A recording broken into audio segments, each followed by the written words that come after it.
Bienvenue à notre étude biblique de ce soir. Et aujourd'hui, nous allons, ce mercredi,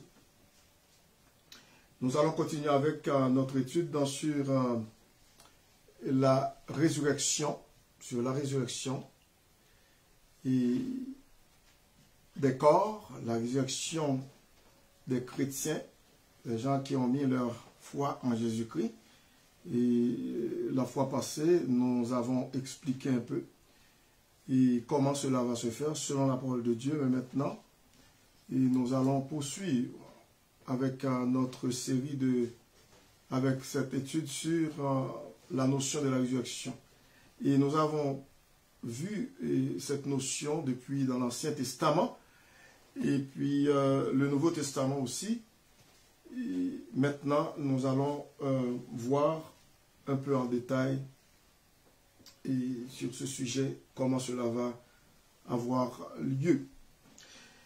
Et nous allons nous courber dans la prière. Notre bon Père Céleste, nous voici devant ta sainte majesté ce soir pour t'adorer, pour t'exalter, pour te louer, toi qui sièges dans les cieux et qui domine sur toute la terre, toi qui es le roi des rois, le Seigneur des seigneurs, le Dieu tout-puissant, le Dieu véritable.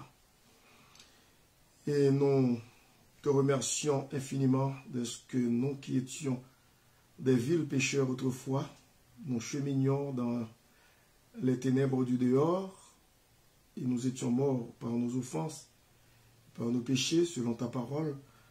Dans ton amour infini, tu as envoyé ton Fils Jésus mourir pour nous sur le bois infâme de la croix. Et merci pour son sang précieux qu'il a versé pour payer la dette de nos péchés, pour nous racheter de la malédiction et du péché de la condamnation éternelle, pour que nous puissions obtenir le salut éternel. Un grand salut que nous n'avions pas mérité. Tu nous as fait grâce. Et merci de ce que tu as fait de nous, ce que nous sommes aujourd'hui, tes enfants, bien-aimés par ton Saint-Esprit. Maintenant, nous sommes à tes pieds. Nous voulons que tu nous instruises dans ta parole et par ton Saint-Esprit. Aide-nous vraiment à manifester ce grand désir de te connaître davantage pour mieux te servir.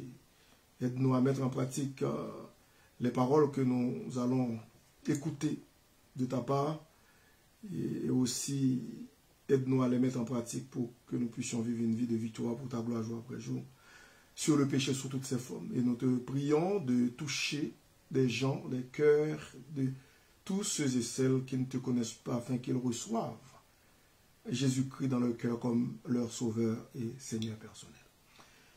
Merci Père Saint, nous te prions ici avec le pardon de nos péchés dans le nom précieux de ton Fils Jésus, lui qui vit et qui règne au siècle des siècles. Amen. Amen. Et bienvenue à cette étude de ce mercredi, le 4 mai 2022, et sur la résurrection des corps dans 1 Corinthiens chapitre 15. Et l'apôtre Paul écrit: mais quelqu'un dira, comment les morts ressuscitent-ils et avec quel corps reviennent-ils? Avec quel corps reviennent-ils? La Bible a des réponses claires sur la résurrection. Bon, la Bible, c'est le livre des livres, le livre par excellence qui explique clairement et en détail la résurrection des corps. C'est le seul et unique livre qui explique, qui parle de la résurrection, qui explique comment cela va se faire. Alors ici, l'apôtre Paul vient avec la réponse sur la résurrection des corps. Et le verset 37, il est dit: et ce que tu sèmes, ce n'est pas le corps qui naîtra, c'est un simple grain de blé, peut-être, ou de quelque autre semence. Puis Dieu lui donne un corps comme il lui plaît, et à chaque semence, il donne un corps qui lui est propre. Verset 39. Toute chair n'est pas la même chair, mais autre est la chair des hommes, autre celle des quadrupèdes, autre celle des oiseaux, autre celle des poissons. Il y a aussi des corps célestes. Alors il parle des corps des animaux, des oiseaux, mais c'est un exemple qu'il donne. Mais en ce qui a trait à la résurrection des chrétiens, des enfants de Dieu, c'est autre chose. Et c'est pour cette raison qu'il dit au verset 40 de 1 Corinthiens 15, il y a aussi des corps célestes et des corps terrestres, mais autre est l'éclat des corps célestes, autre celui des corps terrestres. Autre est l'éclat du soleil, autre l'éclat de la lune et autre l'éclat des étoiles. Même une étoile diffère un éclat d'une autre étoile. Ainsi en est-il de la résurrection des morts. Et le corps est semé corruptible, il ressuscite incorruptible. Il est semé méprisable, il ressuscite glorieux. Il est semé infirme, il ressuscite plein de force. Donc, ici, l'apôtre Paul est en train d'expliquer la résurrection. La résurrection. Et lorsque nous regardons au verset 49, il est dit, et de même que nous avons porté l'image du terrestre, alors il s'adresse à nous les enfants de Dieu, au verset 49, c'est à l'église de Jésus-Christ, et de même que nous avons porté l'image du terrestre, nous porterons aussi l'image du céleste. Le verset 50, ce que je dis frères, alors frères et sœurs, c'est que la chair et le sang ne peuvent hériter le royaume de Dieu, et que la corruption n'hérite pas les corruptibilités. Qui veut dire, nous ne pouvons pas entrer dans le ciel avec ce corps mortel que nous avons. Il va falloir une transformation et pour pouvoir entrer dans le ciel. C'est ce que la parole de Dieu nous fait comprendre ici. Lorsque nous regardons au verset 51, il dit, voici, je vous dis un mystère. Nous ne mourrons pas tous, mais tous nous serons changés en un instant, en un clin d'œil, à la dernière trompette. Donc, il y aura un changement, une transformation de tous les chrétiens et chrétiennes sur cette terre, des gens qui ont mis leur foi en Jésus-Christ. Mais les gens qui n'ont pas accepté Jésus-Christ ne pourront pas avoir ce corps glorieux comme celui de Jésus-Christ pour hériter le ciel. Et nous allons poursuivre ici la résurrection des corps. La résurrection du corps est une doctrine essentielle de l'Écriture. Nous ne pouvons pas nier cette doctrine. Au contraire, c'est essentiel, c'est incontournable, c'est indispensable pour nous les enfants de Dieu, parce que c'est notre espérance. À ce moment-là, lorsque nous aurons terminé notre pèlerinage ici-bas et sur cette terre, il va falloir qu'un jour, que nous soyons avec le Seigneur dans le ciel, mais pas avec ce corps mortel. Donc, la résurrection du corps est une doctrine indispensable, essentielle de la Bible. Elle fait référence à la résurrection du corps par Dieu et à sa réunification et à l'âme et à l'esprit de la personne qui en avait été séparée durant la période intermédiaire. Et cette nécessité, tout d'abord, nous revenons sur la nécessité de la résurrection, et nous avons vu un peu quelques mercredis de cela, la nécessité de la résurrection. La Bible révèle au moins 3 raisons pour justifier la nécessité de la résurrection. Et tout d'abord, le corps est essentiel à l'ensemble de la personnalité humaine. Sans corps, les êtres humains sont incomplets. Ainsi, la rédemption offerte par Christ s'applique à l'ensemble de personnes, y compris à son corps. Lorsque nous regardons dans Romains 8, et versets 18 au verset 25, l'apôtre Paul parle de cette réédification. Regardons de près Romains chapitre 8 et verset 18, il est dit: j'estime que les souffrances du temps présent ne sauraient être comparées à la gloire à venir qui sera révélée pour nous. Aussi la création attend-elle avec un ardent désir la révélation des fils de Dieu.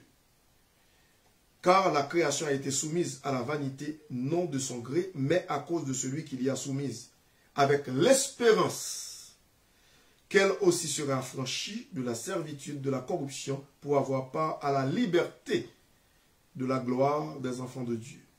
Or, nous savons que jusqu'à ce jour, la création tout entière soupire et souffre les douleurs de l'enfantement. Et ce n'est pas elle seulement, mais nous aussi, qui avons les prémices de l'esprit, nous aussi, nous soupirons en nous-mêmes en attendant l'adoption, la rédemption de notre corps, c'est-à-dire la délivrance finale de notre corps. Parce qu'il y a une première rédemption. Lorsque Jésus-Christ est mort pour nous sur la croix, nous l'avons accepté, ce grand sacrifice, et ce sacrifice sanglant de Jésus-Christ pour nous, 2000 ans de cela. Et nous avons été rachetés. C'est la rédemption. Nous avons été rachetés par notre Rédempteur, Jésus-Christ. Donc, il y aura une autre rédemption, c'est la délivrance finale lorsque nous serons dans la gloire avec le Seigneur. Nous serons transformés et disons que nous serons exempts de toute entrave. Donc, il est dit, et ce n'est pas, il dit, et ce n'est pas elle seulement, mais nous aussi, qui avons les prémices de l'Esprit, nous aussi nous soupirons en nous-mêmes en attendant l'adoption, la rédemption de notre corps. Et donc, c'est essentiel, cette doctrine de la résurrection. Et puis, deuxièmement, le corps est le temple du Saint-Esprit. Et le corps est le temple du Saint-Esprit, d'après 1 Corinthiens 6, 19. Et il le deviendra à nouveau au moment de la résurrection. Et il ne faut pas jouer avec notre corps, il ne faut pas, et comment dirais-je, vivre, et qui veut dire d'une manière malhonnête avec notre corps. Il ne faut pas prendre un malin plaisir à pécher dans ce corps, parce que ce corps, eh bien, nous aurons besoin de ce corps qui sera transformé et dans un corps de gloire comme celui de Jésus-Christ pour être avec lui là-haut dans le ciel. Donc, le corps est le temple du Saint-Esprit d'après 1 Corinthiens chapitre 6. Et nous pouvons voir ça au verset 19. Il est dit: ne savez-vous pas que votre corps est le temple du Saint-Esprit qui est en vous, que vous avez reçu de Dieu et que vous ne vous appartenez point à vous-même. Donc, et ce corps est le temple du Saint-Esprit. Nous avons reçu ça de Dieu. Et il le deviendra à nouveau au moment de la résurrection. Et puis, troisièmement, pour annuler les conséquences du péché, et ce, à tous les niveaux, le dernier ennemi de l'humanité, c'est la mort. Le dernier ennemi de l'humanité, c'est-à-dire la mort physique, doit être vaincu à travers la résurrection. Lorsque nous regardons dans 1 Corinthiens chapitre 15 et verset 26, l'apôtre Paul dit: le dernier ennemi qui sera détruit, c'est la mort. C'est le dernier ennemi, la mort. Et donc, c'est important. Et nous avons vu aussi la notion de la résurrection dans l'Ancien Testament. Et nous avons expliqué un peu par des passages bibliques du VTO testamentaire. Lorsque nous regardons dans Genèse 22, versets 1 à 14, il y a aussi Dieu qui avait demandé à Abraham de présenter son fils en sacrifice. Mais il testait Abraham. Il testait Abraham, sa foi. Ce n'est pas qu'il ne savait pas comment Abraham allait réagir. Non, Dieu est omniscient, mais il voulait aussi faire découvrir ce personnage, faire découvrir cette dimension qui veut dire de Dieu, la grandeur de Dieu, la toute-puissance de Dieu. Et c'est pour cette raison que Dieu a demandé à Abraham de mettre à l'épreuve, qui veut dire il voulait mettre à l'épreuve Abraham, il lui demandait de sacrifier son fils, Isaac. Donc, dans Genèse 22, verset 1er au verset 14, vous pouvez voir cette histoire où Abraham obéissait à Dieu et finalement, Dieu avait fait une provision pour lui. À la place de son fils Isaac, il y avait un agneau que Dieu avait envoyé pour sauver Isaac. Bon. Cet agneau, c'est le type de Jésus-Christ, représente Jésus-Christ, qui va être crucifié pour nous sur la croix.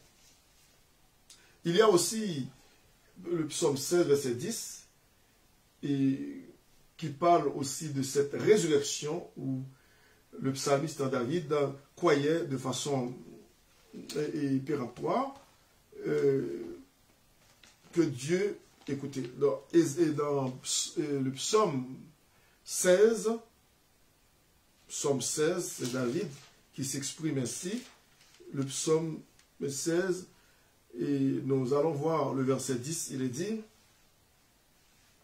verset 10, il dit, car tu ne livreras pas mon âme au séjour des morts, tu ne permettras pas que ton bien-aimé voie la corruption. Et la corruption, c'est-à-dire la pourriture. Et ce psaume, on l'a trouvé aussi dans Actes, chapitre 2, verset 24, eh bien, et qui a été cité par, regardons de près, Actes chapitre 2, verset 24, ça concerne Jésus-Christ lui-même. David l'a dit dans l'Ancien Testament, mais c'était pour Jésus-Christ, dans Actes chapitre 2, et verset 24, il est dit, au verset 24, Dieu l'a ressuscité en le délivrant des liens de la mort parce qu'il n'était pas possible qu'il fût retenu par elle. Car David dit de lui, c'est le verset 25, je vois constamment le Seigneur devant moi parce qu'il est à ma droite afin que je ne sois point ébranlé. Aussi mon cœur est dans la joie parce que c'est le psaume 16 que Pierre qui prononçait ce vibrant discours au jour de la Pentecôte et aux auditeurs qui étaient présents. Il a dit, aussi mon cœur est dans la joie et ma langue dans l'allégresse. Et même ma chair reposera avec espérance, car tu n'abandonneras, vous voyez, car tu n'abandonneras pas mon âme dans le séjour des morts, et tu ne permettras pas que ton sein voie la corruption. Donc ça c'est le verset 10 du psaume 16 et que l'apôtre Pierre a cité comme référence. Bon, dans le Nouveau Testament, nous avons aussi Luc chapitre 14, verset 13 au verset 14. Lorsque nous regardons Luc 13 et verset 14, il est dit, c'est ça, le Nouveau Testament. Luc 14, c'est Luc 14 de préférence. Luc 14, verset 13 et verset 14.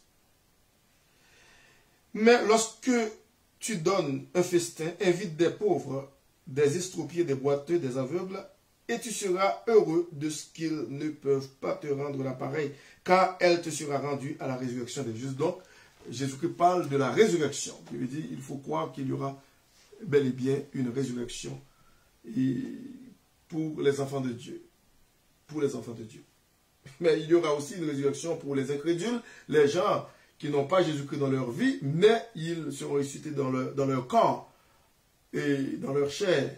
Il n'y aura pas de transformation comme les chrétiens, comme les enfants de Dieu.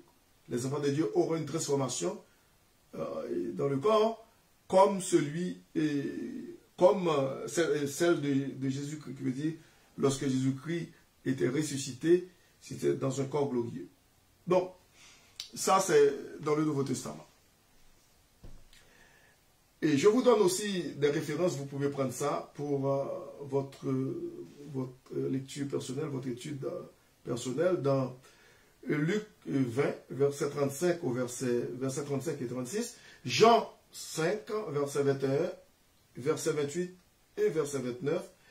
Il y a aussi le chapitre 6 de Jean, verset 39, verset 44 et 54. Il y a 1 Corinthiens 15, verset 22 et verset 23, parce que ça, tous ces versets, je les avais déjà cités dans l'étude précédente. Philippiens chapitre 3, verset 11. 1 Thessaloniciens 4, verset 14 au verset 16. Je vais un petit peu plus lentement. Apocalypse chapitre 20, verset 4 au verset 6 et aussi verset 13. Donc, ce sont des versets qui parlent, qui traitent du sujet de la résurrection. De la résurrection. Et maintenant, le troisième point que nous voulons aborder, c'est la certitude de notre résurrection à travers celle de Jésus-Christ. La certitude. Nous avons une certitude que nous serons ressuscités parce que notre résurrection est basée sur celle de Jésus-Christ. C'est pour cette raison que nous avons cette certitude de la résurrection de Jésus-Christ. Lorsque nous regardons dans Matthieu chapitre 28, verset 6, lorsque Jésus-Christ est ressuscité, il y a aussi des femmes qui étaient allées et elles ne savaient pas que Jésus-Christ était ressuscité. Et au lendemain du sabbat, le dimanche, je veux dire après samedi, c'était sabbat, samedi. Et puis le dimanche, elles sont allées au sépulcre de grand matin, parce qu'elles avaient acheté des choses depuis vendredi, avant la Pâque, et avant le sabbat, et pour embaumer le corps de Jésus-Christ, parce que samedi, et pour les Juifs, c'est un jour férié, ils ne pouvaient pas, les femmes, elles ne pouvaient pas aller au sépulcre pour faire le travail, pour l'embaumement du corps de Jésus-Christ. C'est pour cette raison qu'elles sont allées le dimanche, un dimanche. Donc, Matthieu chapitre 28, verset 6, elles sont arrivées au sépulcre. C'était une grande surprise. Matthieu 28, verset 6. Maintenant, le verset 6 dit,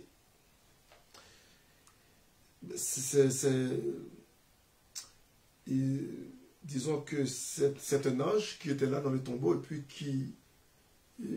qui a prononcé ces paroles aux femmes.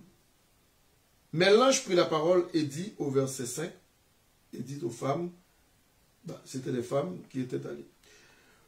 Pour vous, ne craignez pas, car je sais que vous cherchez Jésus qui a été crucifié. Verset 6, il n'est point ici, il est ressuscité comme il l'avait dit. Venez, voyez le lieu où il était. Donc, où il était couché. Et disons que la résurrection de Jésus-Christ, je pourrais dire, c'est la pierre de touche, ou du moins, c'est le point fondamental, c'est la pierre angulaire même de notre croyance. C'est la pierre angulaire. C'est la clé de voûte de la foi chrétienne. Parce que sans elle, notre foi est vaine. C'est ce que la parole de Dieu dit. C'est l'apôtre Paul qui l'a dit dans 1 Corinthiens 15. Et c'est pour cette raison qu'il faut absolument croire dans cette résurrection. Parce que c'est la résurrection de Jésus-Christ qui nous donne la certitude qu'un jour, nous, les enfants de Dieu, nous serons ressuscités. Et l'apôtre Paul aussi l'a dit, l'a répété dans 1 Thessaloniciens chapitre 4. Donc, dans Matthieu 28, verset 6, Jésus-Christ n'est plus dans le tombeau. Et lorsque nous regardons aussi dans Luc 24, verset 31, et le même message a été donné aux femmes. Pourquoi cherchez-vous parmi les morts celui qui est vivant? Il n'est point ici, il est ressuscité. Donc, pas question de chercher parmi les morts. Jésus-Christ, il est ressuscité. Dans Actes 17, verset 31, lorsque l'apôtre Paul donnait un grand discours devant les sages, les philosophes à Athènes, les Grecs, ils devaient aussi parler de la résurrection. Parce que le message de l'Évangile, eh bien, doit avoir cette affirmation, qui veut dire la résurrection de Jésus-Christ, doit comporter ce point-là qu'on ne peut pas nier, qu'on ne peut pas contourner, à savoir que Jésus-Christ est mort, il est ressuscité. Et c'est sur la base de cette résurrection que nous serons ressuscités. Donc, la certitude de notre résurrection est basée sur celle de Christ. C'est pour cette raison que nous disons que la résurrection de Jésus-Christ est la clé de voûte même de la foi chrétienne. Et sans elle, eh bien, notre foi est vaine. Et tout s'écroule. Le christianisme s'écroulerait à ce moment-là sans la résurrection de Jésus-Christ. Et dans Actes chapitre 17, l'apôtre Paul a prononcé ce vibrant discours sur la nécessité d'accepter Jésus-Christ comme le seul et unique sauveur. Et puis, il dit au verset Actes chapitre 17, après avoir tant parlé de Jésus-Christ, il est arrivé, l'apôtre Paul a dit au verset 31,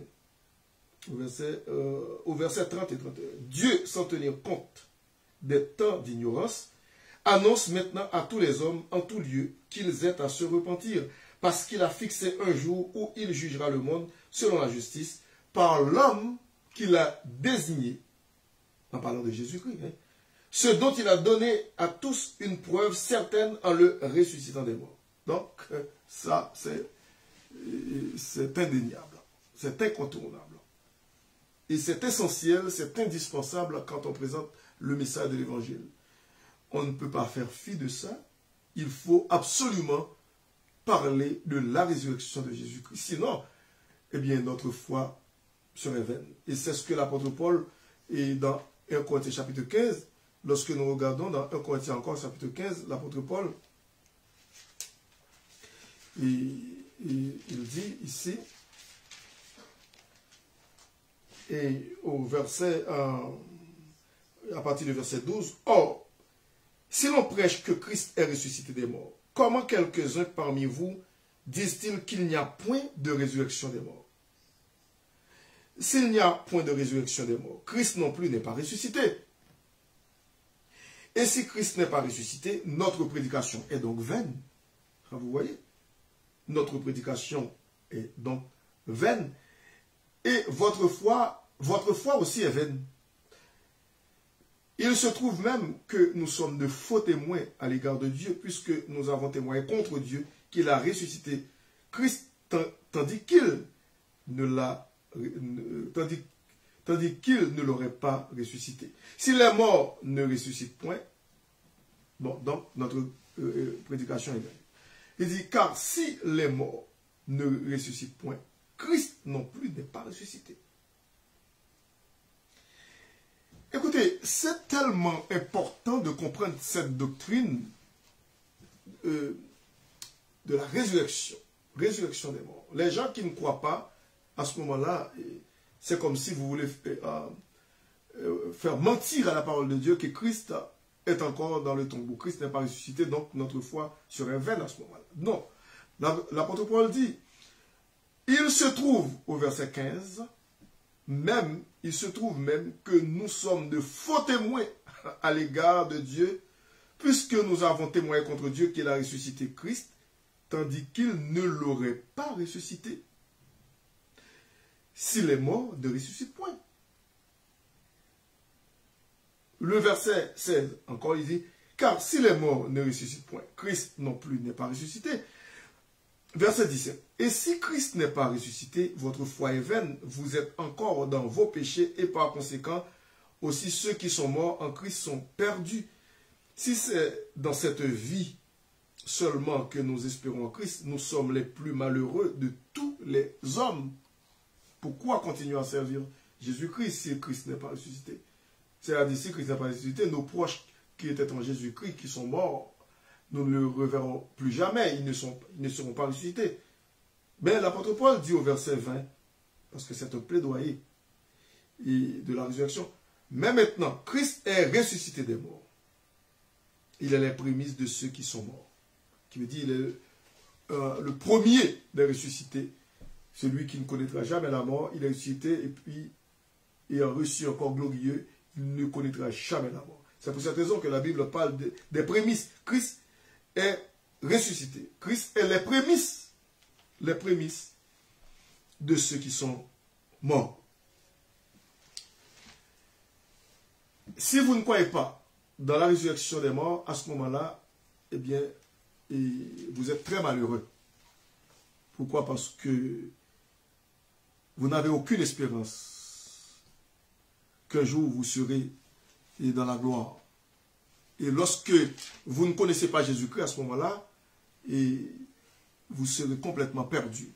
Mais si vous croyez qu'il y aura une résurrection, c'est pour cette raison que les gens qui ne connaissent pas Jésus-Christ, il ne faut pas qu'ils attendent que la mort les surprenne parce qu'ils auront à rendre compte devant Dieu après leur mort.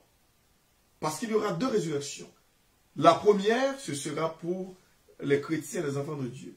Et la deuxième, ça va être séparé par un intervalle de 1000 ans. Ce sont les incrédules, les gens qui n'ont pas mis leur foi en Jésus-Christ. Eh bien, ils vont comparaître devant le tribunal ou devant le grand trône blanc, d'après Apocalypse 20, dans leur chair, pour être jugés, pour aller en enfer éternel. Donc, et c'est très important, cette doctrine de la résurrection. Tous les chrétiens ont cette noble espérance qu'un jour, ils seront dans la gloire avec le Seigneur. Et lorsque la mort vient frapper à nos portes, nous, les enfants de Dieu, il n'y a pas lieu de s'inquiéter puisque nous savons où nous allons. Comme Jésus-Christ avait dit à ses disciples dans Jean 14, c'est ça. Je suis le chemin, la vérité et la vie. Nul ne vient au Père que par moi. Alors, vous connaissez le chemin, vous le savez déjà, d'après Jean 14. Jésus-Christ a dit, vous savez où je vais et vous en savez le chemin. Donc, la manifestation de la résurrection du corps, en termes généraux, la résurrection physique des croyants sera semblable à la résurrection physique du Seigneur. Et je vais reprendre. La résurrection physique des croyants sera, eh bien, similaire à la résurrection physique de Jésus-Christ. Lorsque Jésus-Christ est ressuscité, il a reçu un corps glorieux. C'est ce même corps aussi que nous avons. C'est la même chose. Lorsque nous regardons dans Romains 8, verset 29, l'apôtre Paul, dans Romains chapitre 8, verset 29, nous dit, ici, regardons verset 29, Romains 8, verset 29, il dit, car ceux qu'il a connus d'avance, car ceux que Dieu a connus d'avance, il les a aussi prédestinés à être semblables à l'image de son Fils. C'est-à-dire à l'image de Jésus-Christ. À l'image de son Fils, afin que son Fils fût le premier né entre plusieurs frères. Donc, nous serons transformés, nous les enfants de Dieu, à l'image de Jésus-Christ. Et nous venons de voir dans 1 Corinthiens 15 aussi sur la résurrection des corps, et où l'apôtre Paul fait tout un plaidoyer sur la résurrection. Philippiens chapitre 3 verset 20 aussi, et l'apôtre Paul dans Philippiens 3 verset 20, nous allons voir ça. Qu'est-ce qu'il a dit? Écoutez bien. Il a dit, mais notre cité à nous, notre cité, notre patrie, et notre cité à nous est dans les cieux, puisque nous sommes en Jésus-Christ, eh bien, nous sommes citoyens des cieux. qui veut dire nous allons quitter cette terre pour aller au ciel. Mais notre cité à nous est dans les cieux, d'où nous attendons aussi comme sauveur le Seigneur Jésus-Christ. Le verset 31 et le verset 21, il dit, qui transformera le corps de notre humiliation, qui transformera le corps de notre humiliation, en le rendant semblable au corps de sa gloire, qui veut dire un corps glorieux, ouais, au corps de sa gloire, par le pouvoir qu'il a de s'assujettir toutes choses. Donc, nous obtiendrons un corps de gloire comme celui de Jésus-Christ. Comme celui de Jésus-Christ, nous les enfants de Dieu. Et c'est un grand privilège que nous avons. Et Jean chapitre 3, verset 2 aussi, l'apôtre Jean nous parle de cette transformation. Jean 3, verset 2. Et depuis au verset 1er, Jean dit, voyez quel amour le Père nous a témoigné pour que nous soyons appelés enfants de Dieu. Hein? Et nous le sommes. Quel amour, hein? Quel amour.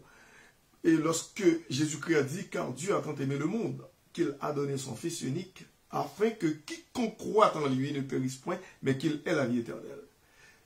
Dieu a manifesté son grand amour pour nous en Jésus-Christ. Et pour cette raison que Jésus-Christ l'a dit dans Jean 3,16. Car Dieu a tellement aimé le monde. Car Dieu a tant aimé le monde. C'est le sens générique, le monde entier. Qu'il a donné son Fils unique, afin que quiconque croit, bon ça, maintenant, c'est le particulier, qui veut dire, vous pouvez mettre votre nom à la place de quiconque, afin que quiconque croit en lui ne périsse point, mais qu'il ait la vie éternelle. C'est un grand amour. Donc, pour porter le comble à son amour, pour l'humanité et pour nous, Jésus-Christ est mort à notre place. Il est mort. Il a reçu les foudres divines, les foudres de Dieu. La colère de Dieu s'abattait sur Jésus-Christ. Dieu, son Père, l'a abandonné pour nous. Pour nous. Et c'est pour cette raison qu'il a dit du haut de la croix, Eli, lama sabachthani en hébreu, qui signifie mon Dieu, pourquoi m'as-tu abandonné? Parce qu'il était couvert de la tête aux pieds de nos péchés. Nous ne pouvons pas comprendre ça, nous ne pouvons pas même imaginer ça. Et nous ne pouvons pas voir non plus cela. Mais lorsque Dieu regardait Jésus-Christ du haut de la croix, entre ciel et terre, il était en train d'expier nos péchés. Il acceptait la mort à notre place pour nous donner la vie. Eh bien, son Père l'a abandonné. Parce qu'il ne pouvait pas le regarder. Couvert de nos péchés. Et c'est pour cette raison, lorsque nous regardons dans Ésaïe 53, et Ésaïe 53, et 700 ans auparavant, Ésaïe avait prophétisé la mort de Jésus-Christ pour nous. Et ici, il a dit, au verset 1er, qui a cru à ce qui nous était annoncé? Qui a reconnu le bras de l'Éternel? Il s'est élevé devant lui comme une faible plante, comme un rejeton qui sort d'une terre desséchée. Il n'avait ni beauté ni éclat pour attirer nos regards. Et son aspect n'avait rien pour nous plaire. Méprisé et abandonné des hommes, homme de douleur et habitué à la souffrance, semblable à celui dont on détourne le visage. Nous l'avons dédaigné, nous n'avons fait de lui aucun cas. Cependant, ce sont nos souffrances qu'il a portées. C'est de nos douleurs qu'il s'est chargé. Et nous l'avons considéré comme puni, frappé de Dieu et humilié. Verset 5, il a dit, mais il était blessé pour nos péchés, brisé pour nos iniquités.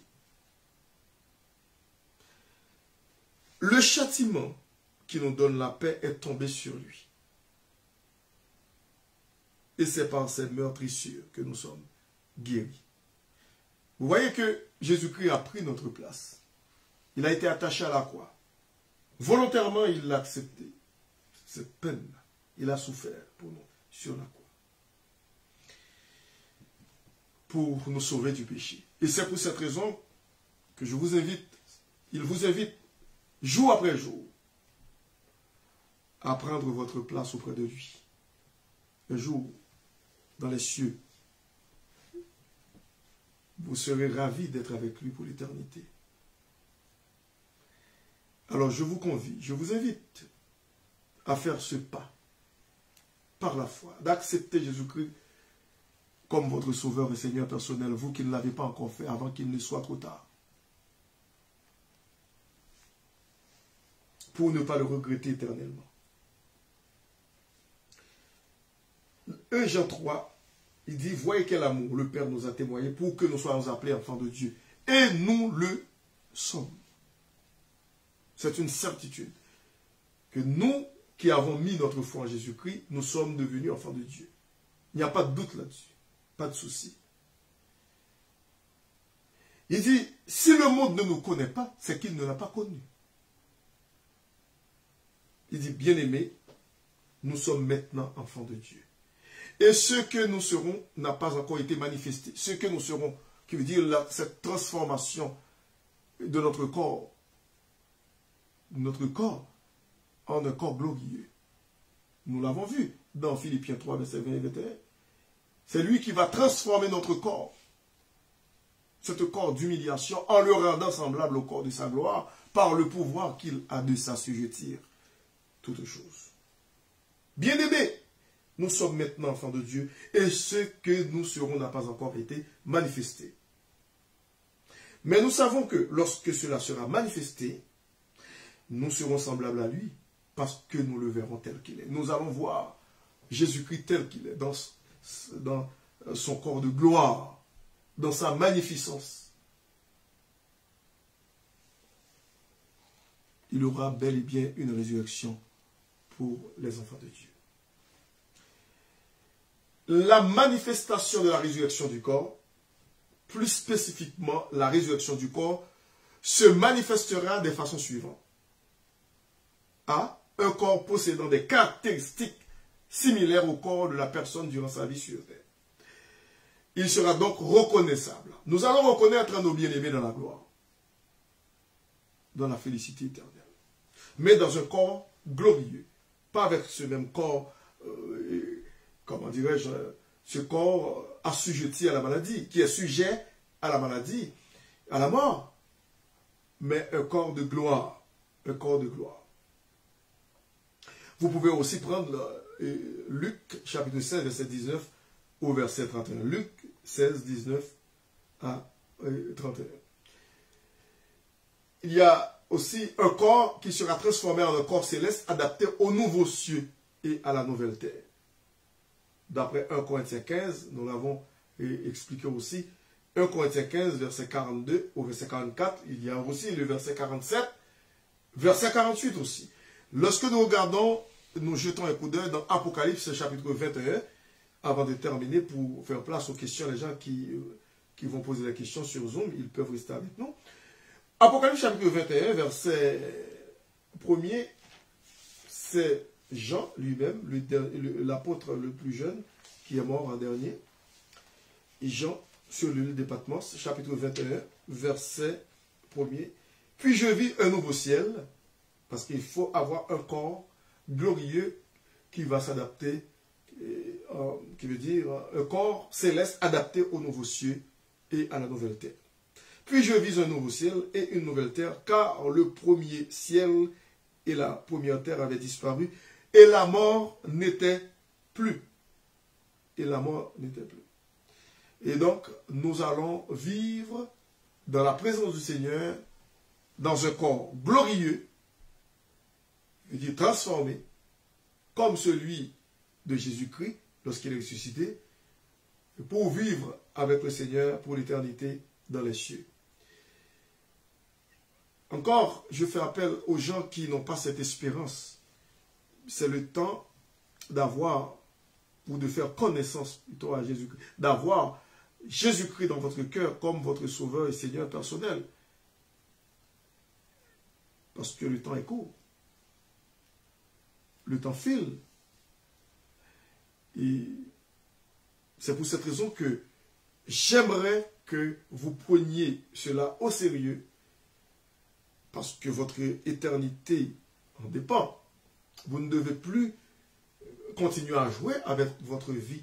C'est le temps d'accepter Jésus-Christ comme votre sauveur et Seigneur personnel et pour être avec lui dans le ciel, avec nous les enfants de Dieu, un jour dans la gloire et pour l'éternité. Parce qu'il y aura une résurrection pour les enfants de Dieu et une résurrection pour les gens qui ne connaissent pas Jésus-Christ. La résurrection pour les enfants de Dieu, la destination c'est le ciel.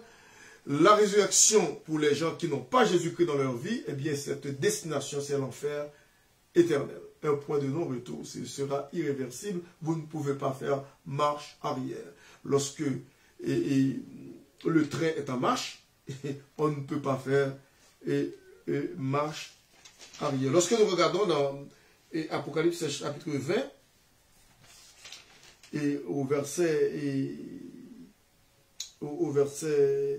11, il a dit, puis je vis un grand trône blanc et celui qui était assis dessus. La terre et le ciel s'enfuirent devant sa face et il ne fut plus trouvé de place pour eux. Et je vis les morts, les grands et les petits qui se tenaient devant le trône. Des livres furent ouverts et un autre livre fut ouvert, celui qui est le livre de vie. Et les morts furent jugés selon leurs œuvres, d'après ce qui est, ou d'après ce qui était plutôt, était écrit dans ces livres. La mer rendit les morts qui étaient en elle. La mort et le séjour des morts rendirent les morts qui étaient en eux, et chacun fut jugé selon ses œuvres. Je veux dire, quelle que soit la façon dont vous allez mourir, ça n'a aucune espèce d'importance.